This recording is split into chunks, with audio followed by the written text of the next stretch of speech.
Hello students, hello students, कैसे हो सबके सब। इंग्लिश का पेपर सभी का हो चुका है। 10th बोर्ड का हमारा पहला पेपर स्टार्ट हो चुका है और अभी हमारा पेपर है अपना साइंस का, है ना मैम? साइंस का एग्जैक्टली सर। हाँ, उम्मीद करते हैं कि इंग्लिश का पेपर सभी बच्चों का अच्छा हुआ होगा। अभी हम आपको साइंस की स्ट्रेटेजी बताने वाले हैं, कैसे करके क्या क्या करना है आपको। आपके सामने दो जबरदस्त फैकल्टीज यहाँ पर खड़ी हैं और मैं आपको पहले ही बताता हुआ चलता हूँ बच्चों कि आप 10th बोर्ड की बात कर रहे हो। 10th बोर्ड में बात ही क्या होती है, अभी 11वीं में जब आप आओगे तो आप देखोगे चीज़ें कैसे करके बदलती है, इतना सिलेबस वास्ट होता है। अभी की अगर हम बात करें, पेपर लीक जैसी चीज़ें बहुत छोटी चीज़ें होती है। 5-6 पन्नों का आपका एक चैप्टर होता है, उसी चैप्टर के अगर कॉन्सेप्ट आप पढ़ लोगे वही पेपर लीक होता है। सही मायनों में क्वेश्चन वहीं से आते हैं। पीवाई की उसको आप देखोगे एक ही क्वेश्चन 10 बार रिपीट हो रहा होता है। लेकिन इन सबको ऑब्जर्व करने के लिए एक अच्छा एनालिस्ट का होना जरूरी है आपके साथ, जो दो आपके साथ हमने खड़े हो रखे।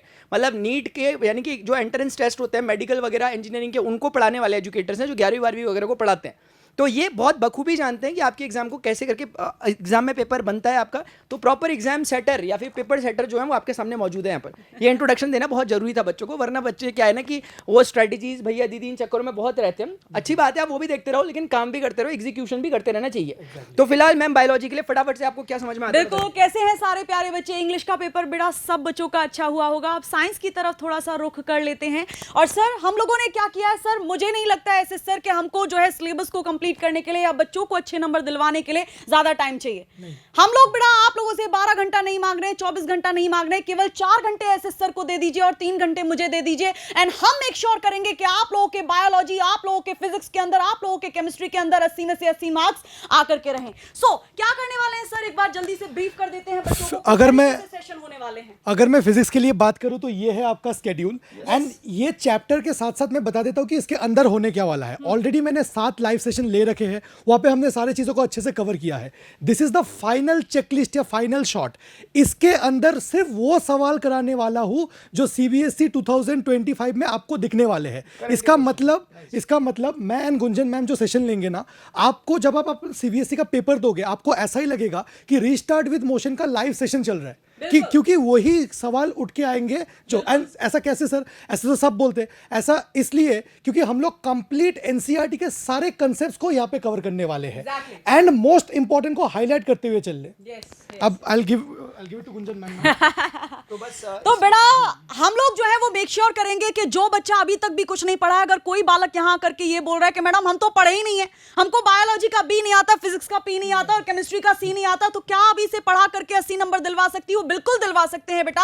ये रहा आप लोगों के लिए टाइम टेबल। तो सर एक बार थोड़ा सा साइड हट जाते हैं ताकि बच्चे एक बार स्क्रीनशॉट लें। एंड बेटा आप लोगों को यहाँ CYQ दिखाई दे रहा है, ये है करंट ईयर क्वेश्चन। सर आप बताना चाहेंगे इसके बारे में? मैं तो पहले से ही कह रहा हूँ कि जो बच्चे ना अगर लेक्चर्स को फॉलो कर रहे थे, ऐसा नहीं कि बच्चों हम की वैसे जैसे होता नहीं कि बरसाती मेंढक टाइप के होते हैं कि एकदम से निकल के आता है, वैसे वाले नहीं है भाई लोग। हम यहाँ पे पूरे पूरे सावन में मोरनी बन के मैं तो नाचू वाले। हाँ आप लोगों को तो सारे बच्चे क्या करेंगे बेटा, 5:30 बजे रोज मैं आप लोगों से मिलने आने वाली हूँ। मुझे केवल 4 दिन चाहिए, 4 दिन में 4 घंटे चाहिए, उससे ज्यादा मैं आप लोगों से नहीं बोल रही हूँ। वैसे ही आपके एसएसआर जो है इनको भी 12 घंटे या फिर 18 घंटे या 24 घंटे नहीं चाहिए, इनको भी केवल जो है आप लोगों से 3-3, 4-4 घंटे चाहिए। तो सारे बच्चे मिल जाएंगे 5:30 बजे मुझे केमिस्ट्री के लिए, यानी 11 बजे एसएसआर को, वापस से बायोलॉजी में मुझे मिल जाएंगे 4 बजे और वापस से 8 बजे मिल जाएंगे एसएसआर को। सो यही टाइम टेबल होने वाला है। अपनी वाणी को थोड़ा सा विराम दे देते हैं सर, ताकि बच्चे जो हैं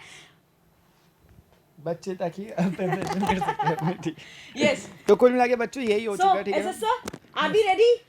यस सर। हाँ, और मेरा मानना बच्चों ये है कि इतना कोई टफ एग्जाम होता भी नहीं है। एक जबरदस्ती की एक हाइप बनाई जाती है, ये वो उस चक्कर में नहीं पढ़ना। ऐसा नहीं कि आप हल्ले गुल्ले में रहे सब कुछ और लास्ट में आप एग्जाम में बैठ के पता कर रहे कि ये क्या आ गया। मतलब आप ना अगर प्रॉपर स्ट्रेटेजिकली जाओगे, जो चीज़ आपको बताई जा रही है उन चीज़ों को लिटरली फॉलो करोगे, ये मान के चलो कि आपको पढ़ना तो पड़ेगा। सिर्फ स्ट्रेटेजी कोई बता देगा, कहीं जाकर आप भीड़ का हिस्सा बन जाओगे, इससे आप एग्जामिनेशन को क्रैक नहीं कर सकते किसी भी एग्जाम्पल में। पेपर ऑल्दो ईजी आएगा, लेकिन उसके लिए आपका पढ़ा होना बहुत जरूरी है और पढ़ने का तरीका स्टैंडर्ड वे यही है। अब इससे ज्यादा हम आपको नहीं कह सकते। तो बेटा 4 दिन और 4 दिन में केवल 4 घंटे चाहिए आप लोगों से। अगर आप 4 दिन में 4 घंटे देने के लिए सज्ज हैं तो हम लोग आप लोगों को 80 में से 80 दिलवाने के लिए बिल्कुल तत्पर हैं। यही वाणी को थोड़ा सा विराम देना चाहेंगे। मिलते हैं कल के लाइव सेशन के अंदर शार्प एट 5:30। एंड अभी आपके एसएसआर आप लोगों से मिलने आने वाले हैं। सर कितने बजे? बस 7 o'clock। अगले 20 मिनट में आ रहे हैं। ओके, अगले 20 मिनट में। सो अपनी वाणी को विराम देते हैं with lots of love from team restart with motion. Love you, take care, bye bye. Bye बच्चों। Bye bye.